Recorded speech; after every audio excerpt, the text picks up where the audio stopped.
Olá, vamos então para a nossa segunda aula sobre as equações do movimento. Na primeira aula sobre equações do movimento, o que a gente fez foi uma dedução para ver um corpo rígido quando ele está sujeito a forças e momentos, o que acontece com ele, como a gente pode prever, por exemplo, qual é a aceleração do centro de massa dele, qual vai ser a aceleração angular dele naquele momento. Né? Então a gente estudou, a gente deduziu, a gente viu a equação para translação, a equação para rotação, foi até a de rotação uma dedução bem longa, mas eu acho bem importante vocês entenderem da onde que as coisas surgem, como elas são formadas, né? E assim vai ficar cada vez mais, o cérebro de vocês vai se expandindo nessa linha de raciocínio lógico e assim por diante, tá? O que a gente vai fazer agora, eu já tinha antecipado na videoaula anterior, nós vamos dividir agora em 3 momentos. Praticamente o que nós vamos fazer, nós vamos aplicar as equações que nós deduzimos na videoaula anterior. Né? E quais são esses 3 momentos? O primeiro momento vai ser agora, onde a gente vai aplicar aquelas equações para um movimento de translação. E a gente vai ver que causa uma simplificação naquelas equações, quando a gente considera que o nosso corpo rígido está se movendo numa translação pura. Tá? Num segundo momento, nós vamos ver sobre como acontece, como a gente pode aplicar aquelas equações para um movimento de um corpo que está com uma rotação em torno de um eixo fixo. Né? As equações são as mesmas, mas a gente vai para casos particulares, onde que há uma simplificação das nossas equações. Por fim, o terceiro momento é o momento onde que agora o nosso corpo ele vai estar transladando e rotacionando ao mesmo tempo.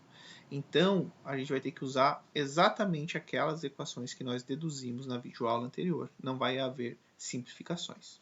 Então, nós vamos ter aplicações daquelas equações para 2 casos particulares e depois uma videoaula com um caso geral. Tá certo? Então, vamos ali para o 4. Bom, claro, porque como a gente às vezes não sabe o tempo, o espaço temporal entre você assistiu ao videoaula anterior e a de agora, ou está na sequência, eu resolvi trazer as equações que nós deduzimos na videoaula anterior. Né? Para um corpo rígido que executa um movimento no plano, né? um movimento no plano geral, deixa eu só tirar isso daqui. Né? Quando um corpo rígido executa um movimento no plano geral, nós chegamos que a soma das forças no eixo x era a massa vezes a aceleração do centro de massa x. A soma das forças no eixo y é massa vezes a aceleração do centro de massa na direção y. E a soma dos momentos em relação ao centro de massa era dada pelo momento de inércia do centro de massa vezes a aceleração angular do corpo. Ou, né, a gente podia optar ou por essa equação ou por essa outra equação, dependendo da situação. Nós vamos encarar isso agora, quando a gente for resolver os nossos exercícios. O que diz esta... O que diz esta equação aqui, né? Que a soma dos momentos em relação a um ponto P qualquer, que não é mais o centro de massa, vai ser igual à soma dos momentos cinéticos em relação ao ponto P. Lembre que esse momento cinético ele vai depender do que? Você vai pegar a massa vezes a aceleração no eixo x, ver qual é a distância perpendicular, ver se está girando no sentido horário, se está no anti-horário. Você vai pegar a distância perpendicular, a velocidade, a aceleração do eixo y, que é o contrário do que eu falei antes, eu acho, espero, né? Vezes a massa, também vai ver mais ou menos, e você vai multiplicar o teu centro de massa com a aceleração angular. Né? Tudo isso era o nosso momento cinético. Não precisa decorar, tá? Depois vocês olham lá e voltam e entendem certinho. Nós vamos resolver alguns problemas usando esse artifício, tá? Bom, então essas equações, elas são equações gerais, que valem para o nosso corpo rígido, que ele está fazendo qualquer movimento. Então, essas equações valem para um corpo que está no movimento de translação.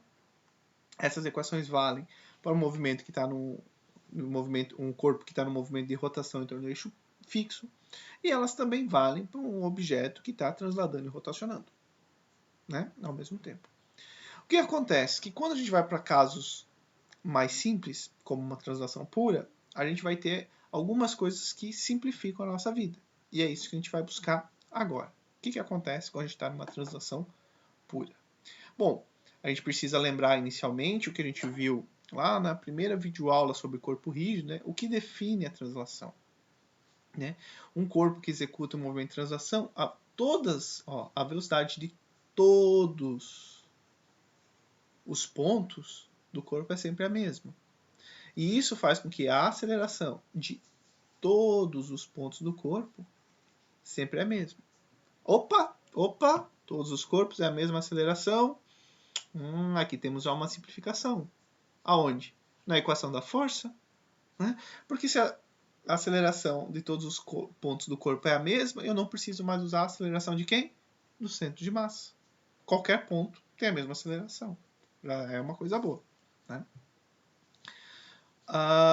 Ômega, a velocidade angular é zero e a aceleração do centro, a aceleração angular do corpo é zero, né? Porque ele está na translação pura. Então, ele não vai começar, né? Ele não tem ômega, não tem velocidade angular, e ele não vai começar a girar, não vai começar a ter uma velocidade angular, porque ele está numa translação pura. Então, a aceleração angular também é zero. Opa, aí já simplificou mais uma equação. Então é isso que a gente vai fazer. Vamos aplicar essas especial, né? Essa condição aqui e essa condição aqui nas nossas equações gerais. E isso vai simplificar as nossas equações. Então vamos, antes de ver, vamos só lembrar a diferença de translação retilínea e curvilínea. Tá? Não muda muito, mas é só como você encara. Você consegue resolver tudo por um eixo x e y. Mas é conveniente x e y para translações retilínea e normal e tangencial para curvilíneas. Então, por isso que eu separei em dois momentos, tá? Mas o que vale para ambos essas duas que estão em destaque aqui, tá? Então, vamos lá. Então, se um corpo está submetido a uma translação retilínea, a gente sabe que o corpo se desloca ao longo de trajetórias retilíneas paralelas, né? A gente já viu isso. Qualquer coisa, vocês voltam na primeira videoaula sobre o corpo rígido. Bom, observe que a gente tem a nossa equação geral, ela diz, olha, a soma das forças no eixo x é a massa vezes a aceleração do centro de massa, x. Eu vou mudar a cor aqui, vou colocar um rosão aqui. Vejam que se a aceleração do centro de massa é igual à aceleração de qualquer ponto, então a aceleração do centro de massa x vai ser igual à aceleração x de qualquer ponto. Tá? Então aqui já temos a nossa primeira simplificação. A segunda simplificação, ela é da mesma forma, só que a gente só mudou do eixo, né? Então, se o meu corpo está numa translação pura, a aceleração do centro de massa na direção y vai ser igual à aceleração y de qualquer ponto do corpo. Então, aqui está a nossa segunda simplificação. A terceira simplificação está aqui. A soma dos momentos em relação ao centro de massa é IG alfa. Mas observem que se é uma translação pura, quanto que vale o nosso alfa? Vale zero. Então a soma dos momentos em relação ao centro de massa é igual a zero. Mas observem que a soma dos momentos em relação ao centro de massa é igual a zero. Eu não estou dizendo que a soma dos momentos em relação a qualquer ponto é igual a zero. Porque a soma dos momentos em relação a qualquer outro ponto, a gente tem que analisar o nosso momento cinético. Certo? Então calma, cuidado com isso. Prestem atenção nessa parte. Não é só sair somando momento em relação a qualquer ponto igualando a zero. E nós vamos ver isso aqui. Bom, então, o que eu mostrei até agora, a gente tem esse conjunto de três equações. Né? Soma das forças em x, soma das forças em y e momento em relação ao centro de massa. Certo?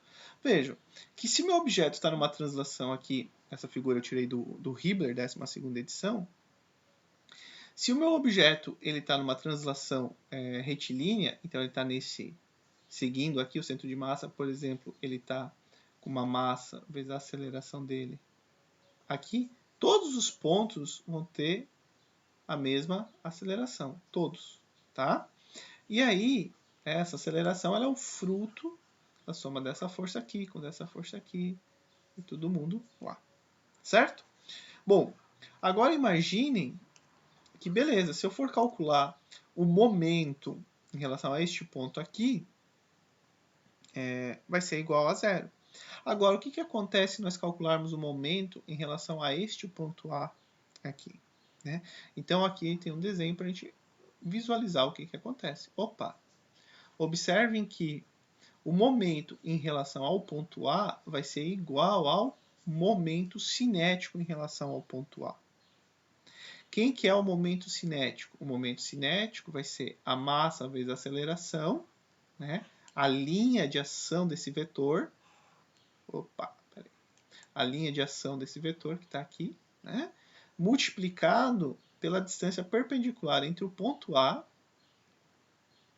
e essa linha de ação, que é o nosso braço, né? O que acontece quando esse braço vem e tem uma velocidade aqui? Isso aqui vai dar um sentido positivo, um sentido anti-horário. Um jeito de vocês entenderem, isso é só um jeito de entender, tá? É só você pensar assim, ó, você tem o braço aqui, e aí você vem com esse vetor e empurra esse braço. Para onde ele gira? Ele gira nesse sentido aqui, tá? Não é isso que... Não é bem isso que acontece, mas é um jeito bom de vocês visualizarem sentido horário e sentido anti-horário, tá? Então, observem que a soma dos momentos em relação ao ponto A, então você vai pegar todas as forças. Então, o primeiro lado da igualdade, esse lado aqui, ó, que eu estou circulando, quem vai ser? Vai ser em relação ao ponto A, né? Então, eu vou pegar essa linha aqui, vou lá, multiplico F2 vezes essa distância aqui, perpendicular. Tem um somo, ó, esse aqui passa em cima, então é zero. Pego esse aqui, vejo essa distância, somo. Vou somando todos os momentos em relação ao ponto A. Vai me dar este valor aqui. Tudo isso vai ser igual a massa, agora a segunda figura, lá embaixo. Massa vezes a aceleração do centro de massa, vezes a distância perpendicular ao ponto A. Né? Observem que a nossa equação, para o momento cinético, aqui está faltando um termo. Né? Porque a aceleração, eu podia ter duas distâncias. Se eu divido essa aceleração numa aceleração aqui e uma aceleração aqui, né? Um m AGX e um m AGY, aí nós tínhamos que buscar, né, qual que é a distância desse, qual a distância desse. Mas, como eu já escrevi direto a aceleração nessa direção, eu já tenho um momento cinético já pronto aqui, certo? Mas mesmo assim faltaria um termo. Qual é o termo que falta aqui? Mais IG alfa. Mas, como é translação pura, esse nosso alfa é zero, então não falta termo nenhum, né? Então, cuidado. Muitas vezes as pessoas, quando vai para translação pura, acaba calculando o momento em relação ao ponto A, porque estrategicamente pode ser melhor, igualando a zero. E aí dá errado, tá bom? Então tome cuidado com isso. Quando a gente vai para translação curvilínea, não muda nada do que a gente viu. A única coisa que muda, que eu acho que é a vantagem fazer, é criar, ao invés do eixo x e y, fazer o eixo tangencial e normal. Tá? E vejam que sempre é importante, o eixo normal está apontando lá para o raio de curvatura. E aí o tangencial tanto faz. Para cima ou para baixo, né? O importante é que esteja 90 graus com o eixo normal. Vejam, o que eu fiz aqui, não fiz nada diferente do que eu fiz para a translação retilínea. A única coisa que muda a curvilínea para a retilínea é que as curvas não são paralelas, mas elas são equidistantes. Né? Então, se nós pegarmos aqui o nosso objeto e traçar uma curva aqui, né, a gente sabe que essa distância entre as curvas sempre vai ser a mesma. Né? Só que só não são retas paralelas. Tá certo? Então, vejam, a aceleração do centro de massa tangencial vai ser a aceleração tangencial de qualquer ponto, porque todos os pontos vão ter a mesma aceleração, translação.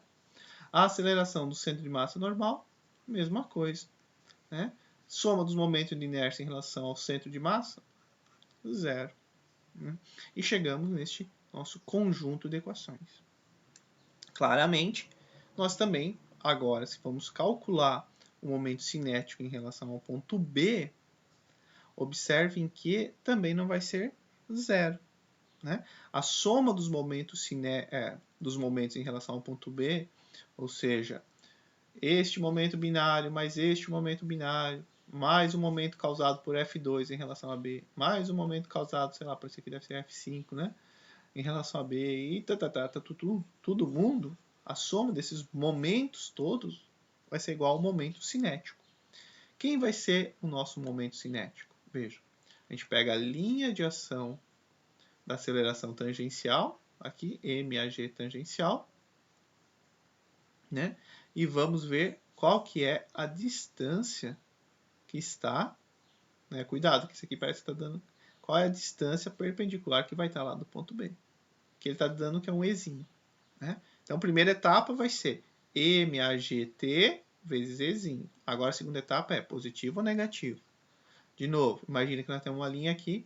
Se a gente vem e empurra essa linha, ela gira no sentido anti-horário. Então, é positivo, que é esse nosso primeiro termo aqui. O segundo termo, o que nós vamos fazer?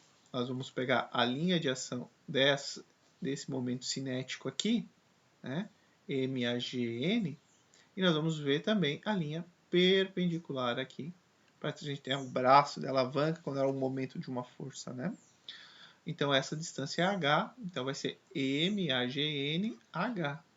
Vejam que se eu tenho uma linha aqui e eu empurro essa linha, ela gira nesse sentido aqui, que é o sentido horário que a gente diz que é negativo. Por isso, nós temos um menos. Bom, de repente alguém pode estar se perguntando, tá, mas por que para agora aqui nós temos duas equações e lá eu tinha uma só para retilíneo? Simplesmente porque aqui o nosso ponto, a nossa aceleração do centro de massa, ela está dividida em dois. Mas agora vejam que se eu faço aqui e descubro qual que é o módulo dela aqui, aí basta o quê? Vamos chamar... O que vocês querem chamar aqui? Vamos chamar de S. Ah, pode ser D, né? D não tem. D. Então, veja, quem vai ser aqui? Vai ser M, A, que é a total, vezes D. Mais ou menos. Menos. Né? Porque se tiver uma linha empurrar aqui, vai girar no sentido horário. Né? Então, vejam. Essa MA, A absoluto, né? Onde que esse nosso A vai ser a raiz tangencial mais o normal, né? Vezes D, a gente tem a mesma coisa que essa equação aqui. Tá certo? Vejam, é importante perceber que é a mesma coisa. Se vocês olharam, ouviram, estranharam e não perceberam, pause o vídeo, pense um pouco sobre. Não assistam o vídeo corrido. Assistam com calma, pause, pensem sobre o que foi dito, anotem, me escrevam. Tá? É importante entender esses conceitos. Faz a diferença lá na frente. Então tá bom. Então agora vamos aplicar nos nossos problemas. Né? Então, basicamente, agora é isso, a teoria é isso. Quer dizer, na verdade, a teoria já foi da aula passada, é aquelas equações. Aqui, nesses primeiros minutos, eu só mostrei como que aquelas equações elas ficam mais simples para o movimento de translação pura. Tá? Então, o primeiro exemplo, tá, mostra... só mudar aqui. Ó. Então, mostra uma moto, com uma pessoa sobre a moto, tá? E a gente quer saber qual que é a aceleração mínima que a pessoa tem que fazer na moto e qual é o coeficiente de atrito estático mínimo para que a moto empine. Né? Eu nem sei andar de moto, não tenho moto, não sei andar de moto, não tenho carteira de moto, mas eu sei que através da internet, através de vídeos que a gente acaba vendo, que quando a pessoa vai numa moto muito potente e acaba acelerando demais, o que acontece? Né? Ela acaba levantando a moto. É claro, é o fato da aceleração, tá? E também o fato de, né, o susto, a força que você faz nos braços, etc. E tal. Mas veja, a gente não está interessado que a pessoa empine a moto e saia rotacionando, porque daí nós deixamos de ter um movimento de translação pura. Então a gente só está interessado em saber qual é a aceleração mínima para ela começar a empinar. O começar a empinar é começar a não ter mais contato da roda dianteira com o solo. Isso significa que a nossa roda ela vai estar levemente fora do solo, ou seja, qual vai ser a normal A? Vai ser 0, né? Então é isso que a gente vai buscar aqui, tá? Então, a gente tem uma motocicleta com uma massa de 125 kg, né? O centro de massa está posicionado em G1. A gente tem uma pessoa que está sobre a moto com uma massa de 75 kg, o centro de massa em G2, né? Então, a gente quer saber qual é o atrito estático mínimo, né? Então, a gente quer uma reação entre as rodas e o pavimento para que a pessoa possa empinar a bicicleta. Veja que a gente não quer que a pessoa comece a rotacionar em torno de um eixo, porque senão o movimento já não é translação pura. Mas a gente quer saber qual é o mínimo que tem que ter de aceleração para começar a perder contato do solo, né? O solo começar a perder contato. Porque observe o que acontece, né? A aceleração, essa roda aqui está livre para girar. Então, a aceleração vai acontecer aqui nessa parte de cá inicial, né? Então, dependendo como for, se você não cuidar, a aceleração ela vai este ponto vai querer se adiantar em relação àqueles pontos. E o único jeito disso acontecer é a tua moto levantar, tá bom? Então, vamos passar nossos dados, tá? Olha só o diagrama de corpo livre. Obviamente, eu aproveitei o diagrama de corpo livre do livro, né? Porque vocês já perceberam que eu até desenhando caixa não sou muito bom desenhista, então imagina desenhando moto, né? Em sala de aula eu acabo tentando desenhar moto, né? Geralmente é motivo de uma certa risada compreensível da minha parte também, não só dos estudantes, né? Bom, então aqui eu coloquei os dados, né? A massa da motocicleta, a massa da pessoa, o coeficiente de atrito estático que a gente quer saber, a aceleração que eu tenho que ter, né? Bom, para começar a empinar, tudo inicia quando você começa a perder o contato da roda dianteira com o solo. Então, nós temos uma normal tendendo a zero, certo? Então, aqui, fazendo o diagrama de corpo livre, tá? Então, nós temos lá o peso da pessoa, o peso da moto, a força de atrito estático, porque, vejam, a força de atrito dinâmico está na outra direção, é só se a roda... Porque, observe, para quem já estudou estática, né, mas vejam, a roda, quando ela gira devido à correia, o motor, quando ela gira, ela quer empurrar o solo, certo? O solo reage na direção contrária, fazendo ela entrar em movimento. Enquanto isso está acontecendo, nós estamos tendo um atrito estático. É só uma força de reação, né? Eu costumo dizer, o atrito estático é uma força de reação. Até o limite, quando ele está num ponto de iminência, e depois, aí ele vira uma força com uma equação. Até então ela é só uma reação. Então veja, o que a moto está fazendo ali é a mesma coisa quando você está de patins e você empurra a parede. A parede está sendo é só a tua reação, né? Então como a tua roda ela rola sem deslizar, quando ela quer deslizar para cá, e surge uma força de atrito estático que vem para cá. Por que é estático? Porque o ponto da roda, apesar que a roda está girando, o ponto da roda, como ela rola sem deslizar, o ponto da roda com o solo sempre é um ponto novo. Então não há um escorregamento do ponto com o chão. O atrito cinético, quando ele entra competindo com esse atrito estático. Porque daí o que acontece? O teu pneu está arrastando no chão. E aí surge um atrito cinético aqui.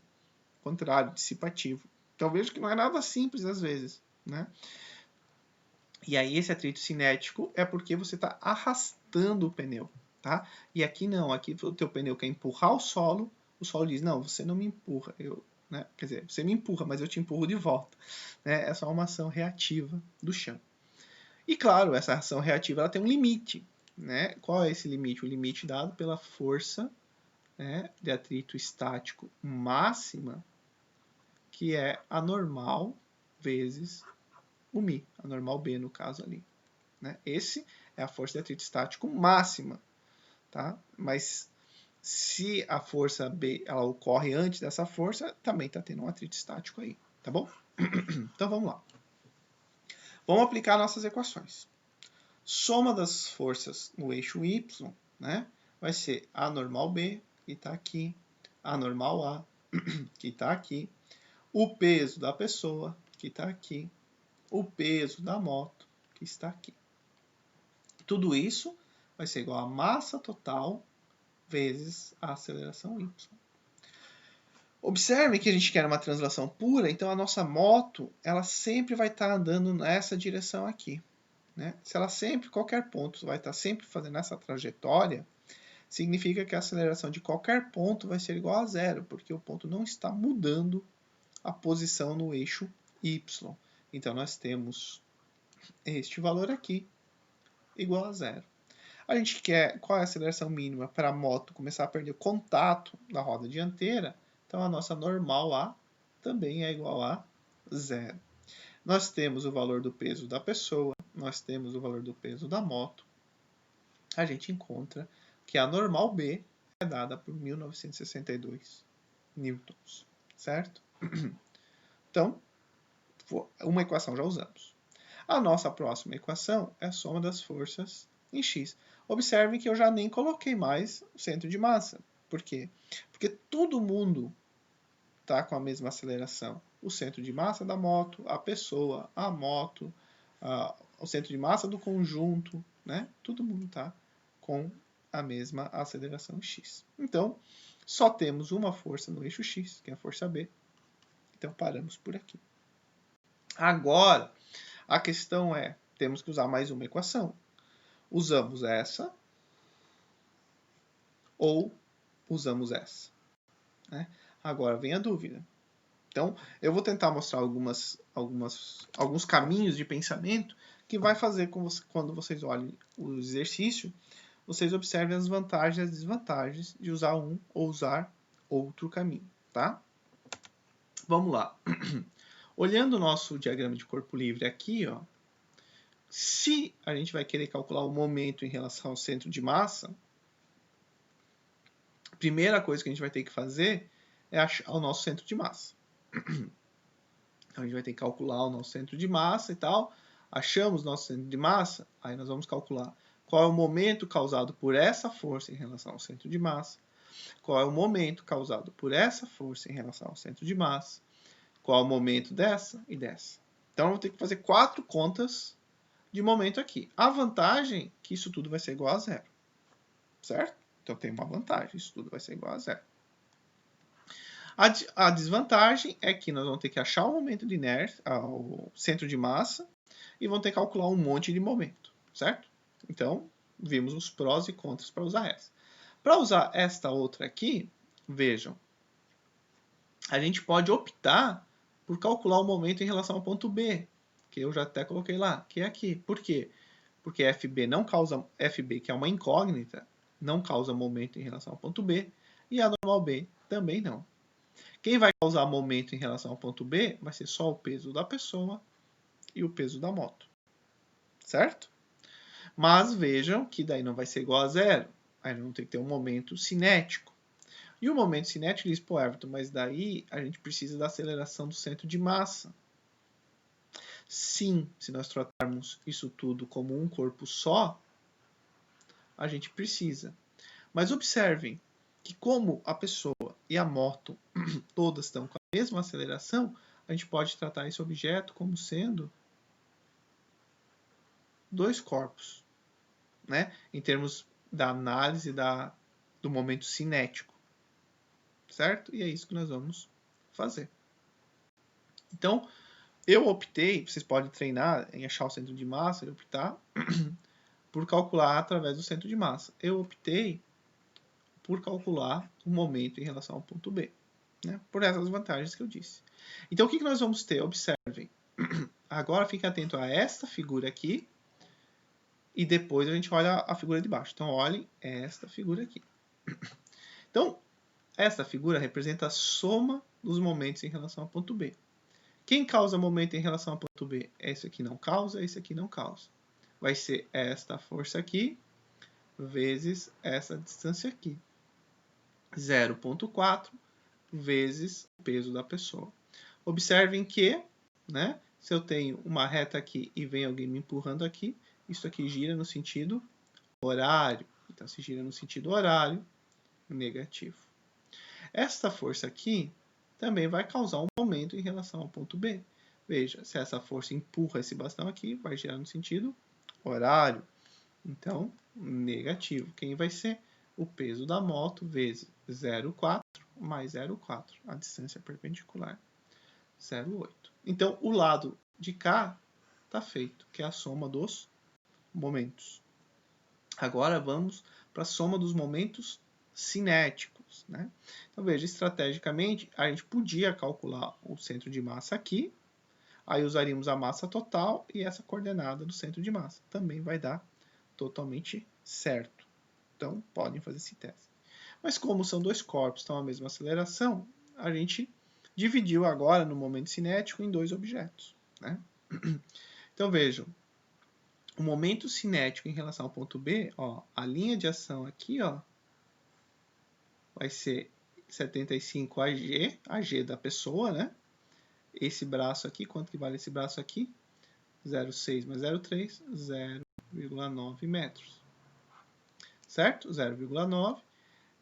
Se eu tenho uma linha aqui, se eu tenho uma linha aqui e empurro aqui, essa linha vai girar no sentido horário, então é negativo. Então vai ser, ó, a massa da pessoa, a aceleração da pessoa, 0,9, negativo. Ao mesmo tempo, fazendo a mesma coisa para a moto, né? Ó, tá a linha de ação da força aqui, ó. A linha de ação do momento cinético, vamos falar aqui como a gente está lidando. A nossa linha aqui, você empurra essa linha, sentido horário negativo. Então a gente tem um menos aqui. Massa da moto, aceleração da moto, 0,6, que é esta altura aqui. Beleza? Bom, translação. Todos os pontos têm a mesma aceleração. Então a aceleração da moto vai ser igual à aceleração da pessoa, que vai ser o nosso AX, que vai ser o nosso A. Então, jogando lá na nossa equação, nessa equação mesmo aqui, né, resolvendo, este valor nós temos, esse valor aqui nós temos, a gente chega neste valor aqui, dividido por este valor aqui.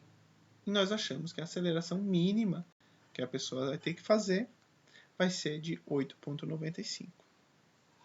Vejam, então, para a pessoa começar a empinar, se a tua moto rola sem deslizar o pneu traseiro, ela precisa de uma aceleração de 8,9 metros por segundo ao quadrado. Quase uma aceleração gravitacional, né? Quase um G. Agora, quem que causa essa aceleração é a força B. E essa força é uma força no atrito estático, porque veja, se você acelerar e está lá num chão de sabão, o teu pneu vai escorregar e você não vai empinar, né? Ele não pode deslizar no chão. Então, a gente vai precisar de uma força B mínima. Essa força B vai ser dado por este valor aqui, ó, 75 mais 125, que é a massa total do conjunto, vezes essa aceleração, né? Então, essa força aqui que o solo vai ter que te entregar. Para o solo entregar, o mínimo que tem que ter é um coeficiente de atrito. Opa, escrevi um K aqui, S é estático, né? Um S. Sei lá porque apareceu um K aqui. O mínimo é o coeficiente de atrito estático, certo? Então, o que a gente substitui, né? Fazemos este valor todo aqui, vale este valor aqui.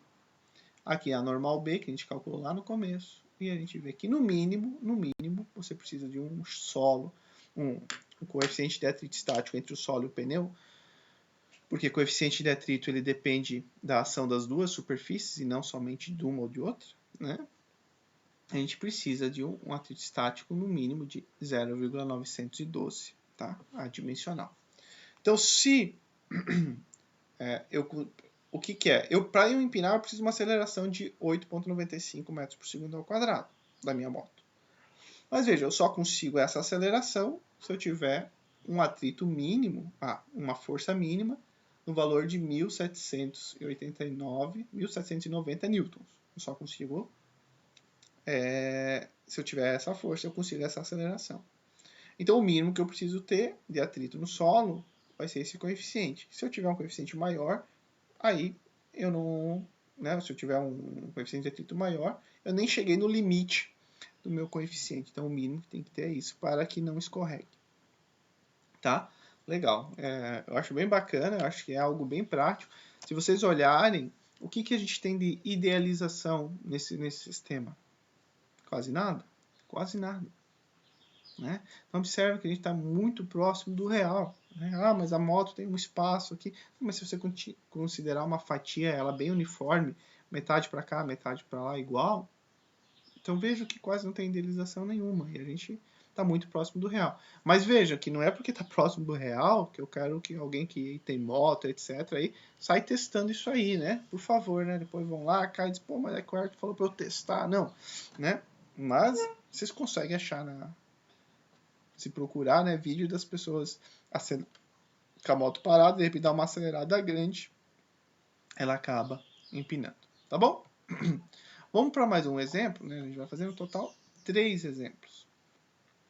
Esse exemplo aqui, apesar de simples, ele tem algo que eu espero que vocês saibam, mas se vocês não sabem, eu vou tentar trazer para vocês, tá? Precisava um pouco mais de tempo para explicar, mas imagino que vocês já devem saber e vão pegar rápido, né? Vamos lá. Então, se a gente tem uma caixa de 50 quilos, essa caixa ela repousa sobre uma superfície horizontal, para a qual o coeficiente de atrito cinético é de 0,2. Né? Então, eu quero saber qual é a aceleração se a força de 600 newtons é aplicada na caixa, como mostrado. Né? Então, quando ele está dizendo que o atrito cinético é de 0,2, está falando de atrito cinético, quer dizer, olha, quando eu aplico esta força de 600 newton, eu já entro em movimento. É isso que ele está dizendo. Entra em movimento. Tá? Então, o problema já nos restringiu que vai entrar em movimento. Então, observe que daí eu coloquei, né, a nossa força, a massa da caixa, o coeficiente de atrito cinético, e pergunta qual a aceleração que a caixa vai ter. Bom, caixa eu ainda consigo fazer o diagrama de corpo livre, certo? Então, coloquei aqui o nosso eixo de referência para não ter problema, mas é o tradicional, é o padrão, né?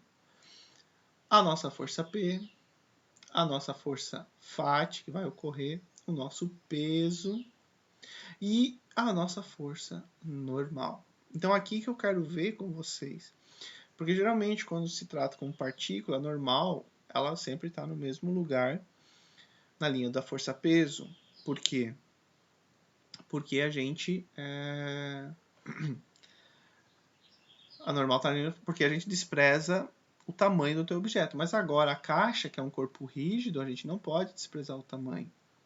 Observe que, eu vou fazer bem rapidinho aqui. Observe que se eu colocar a normal aqui, ó, aqui está a normal, aqui está o peso, né? O atrito aqui e aqui está uma força P, certo?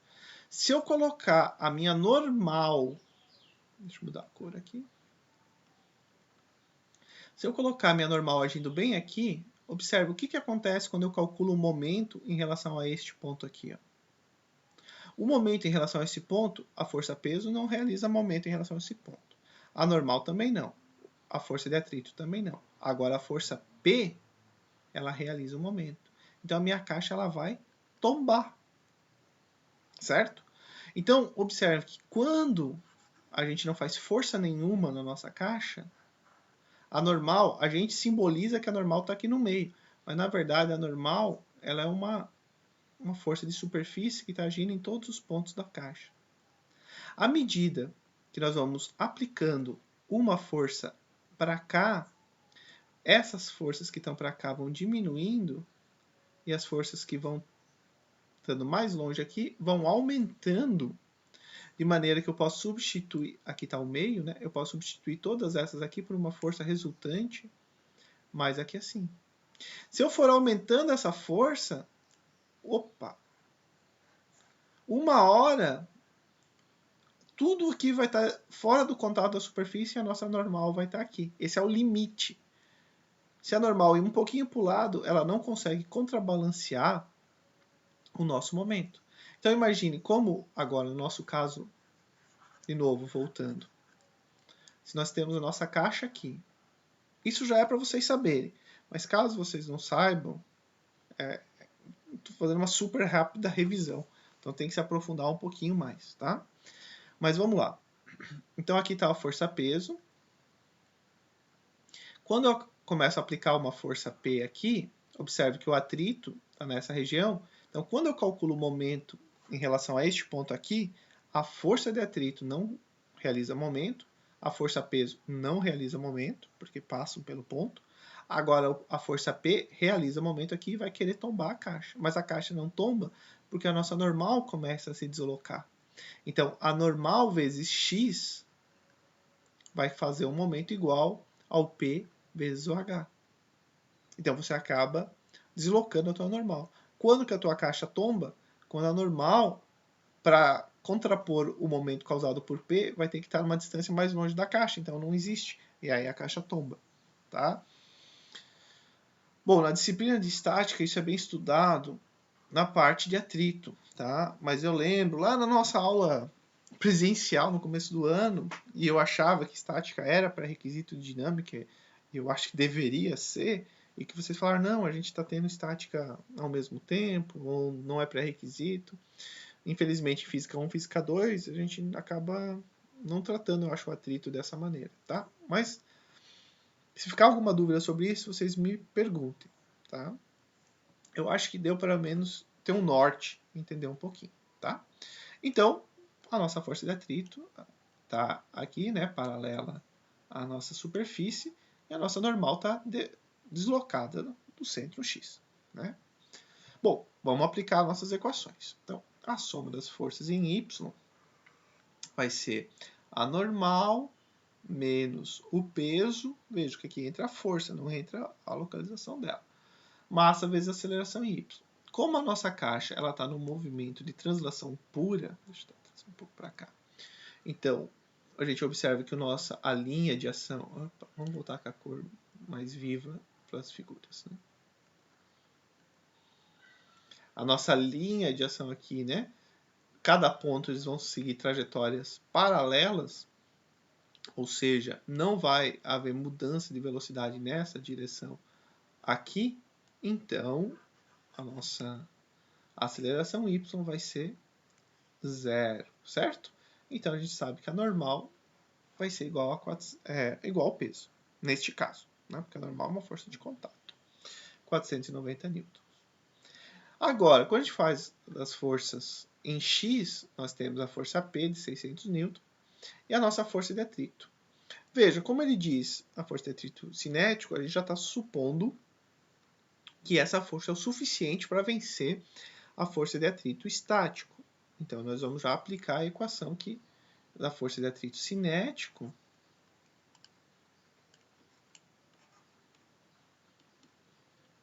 que é a normal vezes o μ cinético. Está aqui, né? Normal, coeficiente, vezes 50, que é a massa. Então, a gente vê que nós vamos ter uma aceleração da caixa de 10 metros por segundo ao quadrado. Que era o que perguntava, né? Vamos ver o que perguntava. Determine a aceleração e tal. Aí, vejam só como as coisas podem ser delicadas. Você encontra essa aceleração e diz, olha, o Everton viajou, né? Esse negócio da normal ali, x. Já encontrei a aceleração, nem usei essa coordenada. Aí você bota lá a tua resposta. A aceleração da caixa vai ser de 10 metros por segundo ao quadrado. Aí você vai lá, olha a resposta corrigida e diz errada. Ué, conferi lá antes de mandar a prova com todo mundo no WhatsApp, todo mundo disse que dava 10, deu errada. Como assim? Por quê? Porque você não analisou que com essa força o X dava maior que metade da caixa e a caixa, antes de chegar nessa aceleração, ela tombava. Então, cuidado. A gente tem que analisar isso. Será, será que com essa força de 600 Newton aqui, a nossa caixa não acaba tombando? Vamos analisar, né? Como a gente analisa? Vamos usar a equação que a gente não usou, do momento. Eu optei agora aqui, obviamente, para ser muito mais simples, em relação ao centro de massa. Então, quem que vai ser o momento em relação ao centro de massa, né? Em relação... Opa, até vamos fazer o seguinte aqui,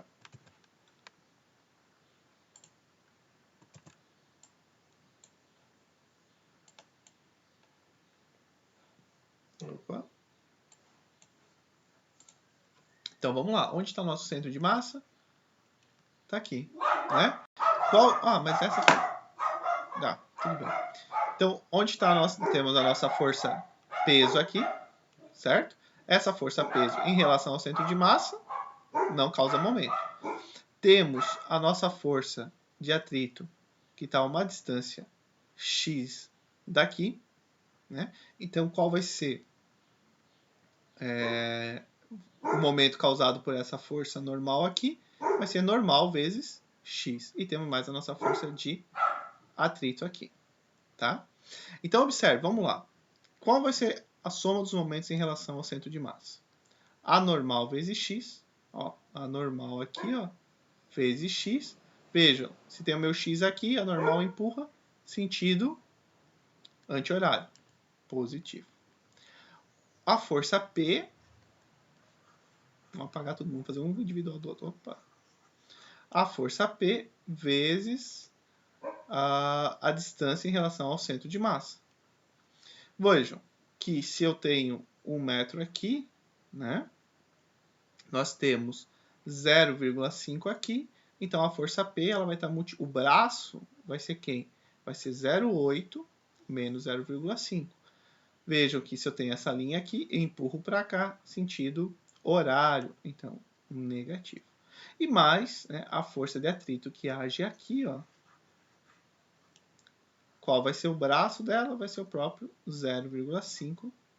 Vejam, empurra aqui, esse braço vai querer girar aqui, sentido horário, negativo também.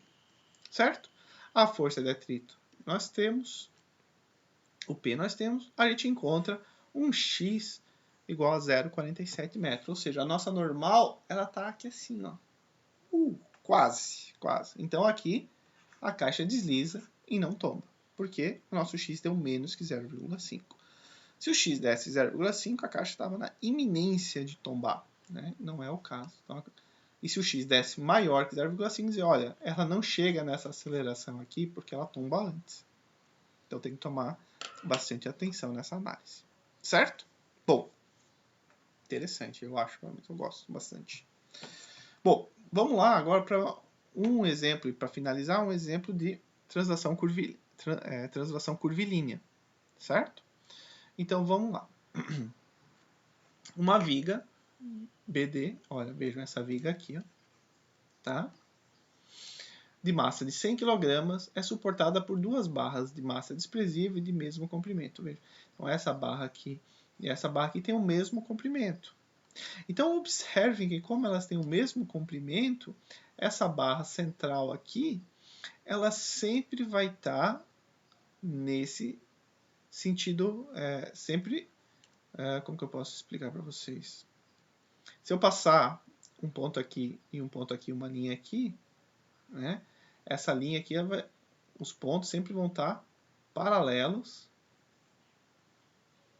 né? Sempre vai estar paralelo. Essa barra BD, ela nunca vai girar. Isso não vai acontecer, né? Porque esse braço aqui, então, quando esse braço aqui anda R θ, esse outro braço aqui também anda R θ. Então a barra ela só sobe sem mexer nessa direção aqui, tá bom? Bom, peguei nossos dados, né? A massa da viga, ele diz, olha, quando θ é igual a 30, a velocidade angular da barra AB e não da barra BD, porque qual a velocidade angular da barra BD? 0, né? A barra AB vai ser de 6 radianos por segundo. Então a gente tem uma translação curvilínea. Vamos lá para o nosso diagrama de corpo livre. Bom, barra eu desenho também, né? Então o que eu fiz aqui? A força AB nessa direção, que é na direção do nosso membro AB, né, e do nosso membro CD. Aqui também, né?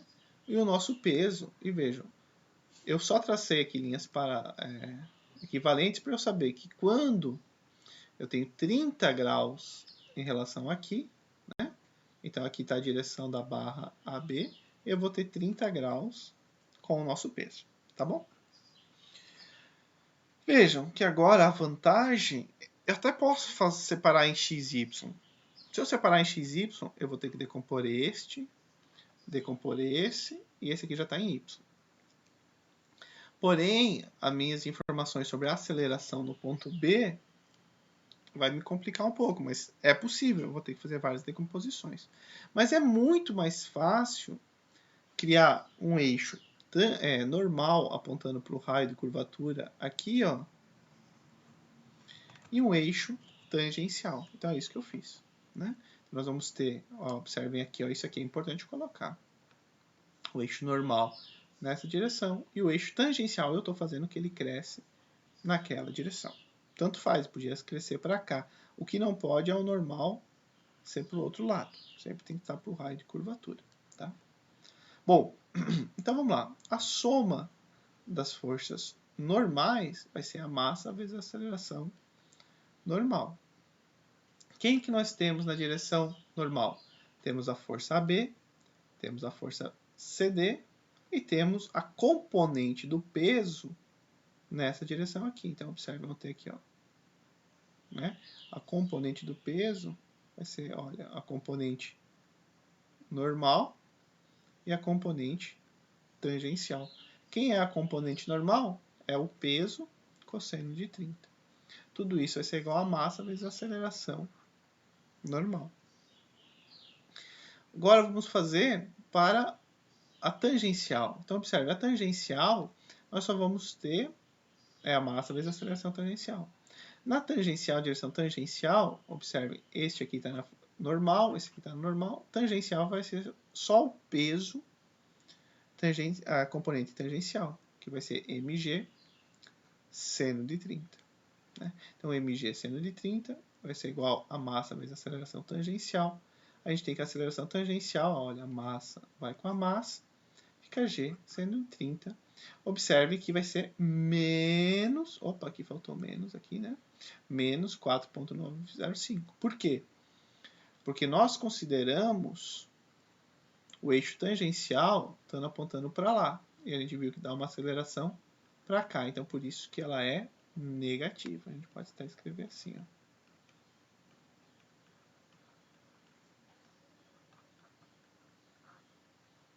Nessa direção. Certo? Bom, beleza. Então, achamos a aceleração tangencial. O que o programa perguntava? Ele quer saber as forças em cada barra. Tá. Então, agora, falta a gente achar a relação das forças das barras, né? Mas ainda bem, como ele está numa translação pura, a gente pode usar a nossa equação aqui, ó. A soma dos momentos em relação ao centro de massa é igual a zero. Veja, em relação ao centro de massa, o peso não causa momento em relação ao centro de massa. Ele passa pelo centro de massa, né? Então, ele tem origem lá. Então, não vai causar momento. Quem vai causar momento? Observem que essa componente... vou até fazer aqui, ó. Vamos pegar aqui, fazer a nossa barra aqui, né? Observem que a nossa força, que essa aqui é a força CD, quem que é ela? É a AB, né? Veja que essa força AB, a gente pode escrever essa força sendo como uma força AB seno de 30 e uma força AB cosseno de 30. Observe que aqui está o ponto G, ó. Opa. Essa componente aqui não causa momento em relação ao ponto G. Já essa componente aqui, ela causa momento em relação ao ponto G. Qual vai ser o momento? Vai ser essa força vezes esse braço aqui, que é o 0,4. E observe que essa força aqui vai ser no sentido horário. Então, menos FAB cosseno de 30 vezes 0,4. Já a nossa mesma força que está aqui, ó, ela vai ter uma componente para cá e uma componente para cá. Essa componente aqui não causa momento em relação ao ponto G. Agora, essa componente aqui causa, né? E causa no sentido anti-horário, que vai ser FCD cosseno de 30,04. Isso nos mostra que FAB é igual a FCD. Então, agora a gente sabe que FAB é igual a FCD. E aí a gente joga essa informação lá na equação que nós tínhamos aqui em azul, ó, nessa equação aqui, ó, né? A gente joga essa informação aqui e pronto, nós temos 2FCD, mg cosseno de 30, isso aqui nós temos o valor, Só que aí surge um problema porque nós não temos o valor da aceleração normal, certo? Mas aí a gente lembra, se nós estamos numa translação pura, a aceleração de qualquer ponto sempre é a mesma. E aí o que a gente pode ver? Que o ponto B, olha só, o ponto B, ele pertence à barra BD, mas ele também pertence à barra AB, né? Então veja que a aceleração, como a barra AB está presa num ponto fixo, a aceleração normal da barra AB a gente consegue calcular como sendo quem? Ômega quadrado R. Opa! Então, o problema diz que quando o θ é igual a 30 graus, a velocidade da barra angular, a velocidade angular da barra AB é de 6 radianos por segundo. Logo, agora a gente pode calcular a nossa aceleração normal. Veja que aqui nós estamos usando a barra AB, não a nossa barra de estudo, que é a BD, porque a velocidade angular da BD é zero. Só que como o ponto B é comum às duas barras, a aceleração dele tem que ser, a aceleração do ponto B tem que ser igual naquele ponto para as duas barras, tem que ser a mesma, senão o objeto está se separando. E não é isso que está acontecendo. Então a aceleração normal, né, lá do ponto B, vai ser 6 ao quadrado vezes 0,5, que é o raio, 18 metros por segundo ao quadrado. E agora sim, substituindo, a gente vê que a força em cada barra é de 1,32 kN. Né? Aqui eu só escrevi aquilo que eu falei para vocês, né? Então isso é bem importante para vocês olharem. E a gente encontra a aceleração, a força em cada barra de 1.320 newtons, né? Bastante. Se você pensava, mas Everton, a barra ela tem 100 quilos. Se eu dividir 100 quilos, multiplicar por 10 a gravidade, ali vai dar 1.000 newtons. E aí cada barra vai ter uma força de 1.300. Como isso?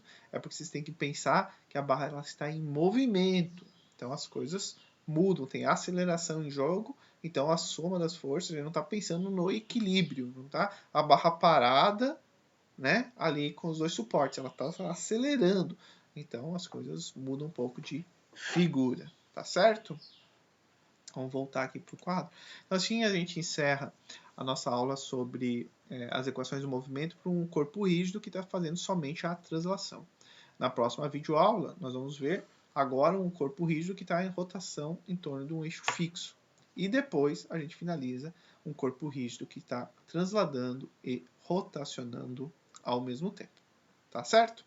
Nos vemos na próxima videoaula. Valeu, um abraço.